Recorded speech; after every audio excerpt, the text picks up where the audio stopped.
The moon is a great place for this game. It establishes a whole new set of promises for a Borderlands game. The place that gave us the most freedom to really do whatever we wanted was somewhere that lied between Borderlands 1 and 2. Between Borderlands 1 and Borderlands 2, we have this really interesting story that we've never told. In Borderlands 1, the moon is a solid piece of rock. In Borderlands 2, it's all cracked and damaged. Something kind of changed up there. When people play Borderlands 2, there's a Hyperion space station and there's lava cracks all over the moon. The Australia guys really wanted to explore that.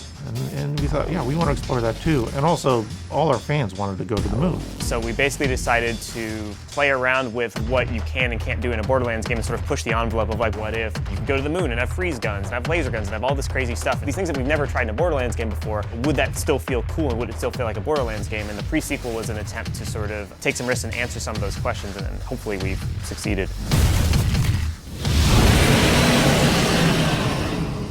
Yeah, because I did notice in my testing as well that if you blood rushed up at a guy with a jetpack or something and you missed because he moved out of the way, you can get some serious height, which is very fun, but maybe the art guys will kill us if we let play. Even before we started working on Borderlands, as we saw message boards and everything, like people wanted to go to the moon. That was our very first goal in this game. It opened this massive wealth of opportunities of us to kind of change up the gameplay. It's the same Borderlands gameplay they really, really like, with some new twists that actually change the game more than you would think. Yeah, you can jump really high, you can use the oxygen for jetpacks, you can use laser weapons for the first time in a Borderlands game. And those are the really fun things that you could only do on the moon. We should do some sort of weird Easter egg if you hop in through there. Oh yeah, if you could make it up here and jump around from piece to piece and somehow avoid all the lava explosions. Yeah, it could be pretty sweet.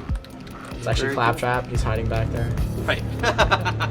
The low gravity feels completely different. It adds this completely new dimension to the gameplay and it changes up the combat spaces. It's giving our level designers this freedom to kind of go crazy from their imagination. We didn't want to just kind of have floaty jumps and then have people stuck in the air for ages and things like that. And we did a playground early on to try and work out how we could make gravity a really interesting and fun dynamic, and looking at creating levels with a lot of verticality and a lot of platforms that were high up. And after our initial kind of experiments, we kind of settled on something which actually turned out to be really fun.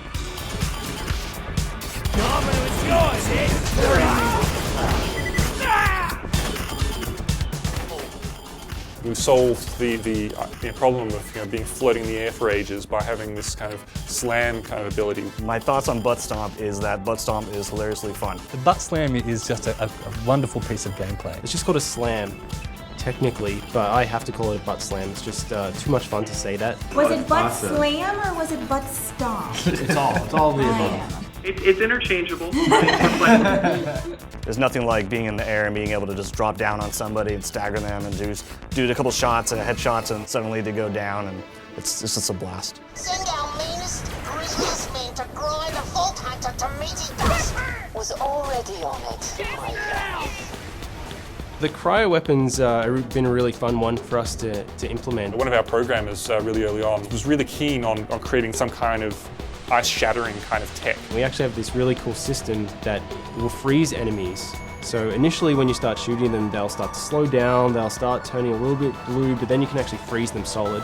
And if they're frozen solid and you get their health low enough, you can actually shatter them. You can either run into them and melee them, they'll shatter into these beautiful ice shards floating off. But also one of my favorite things to do is freeze someone from above, then slam down and shatter them. And we'll also work with laser weapons, where if you have a laser and you slice through a guy that's made of ice, it'll actually fall apart into two pieces. So that kind of combined with the low gravity and other things, it's really changing the way that you play Borderlands, and I think players are going to really like it. They're really going to enjoy it, and the payoff is going to be huge for them.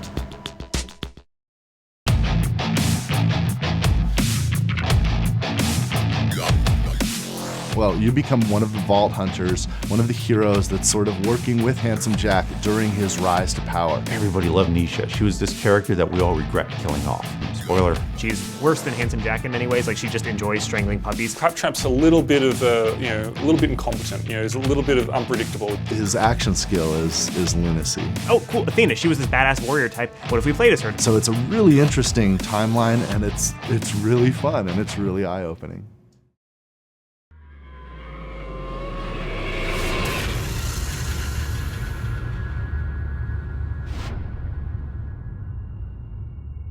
You coming?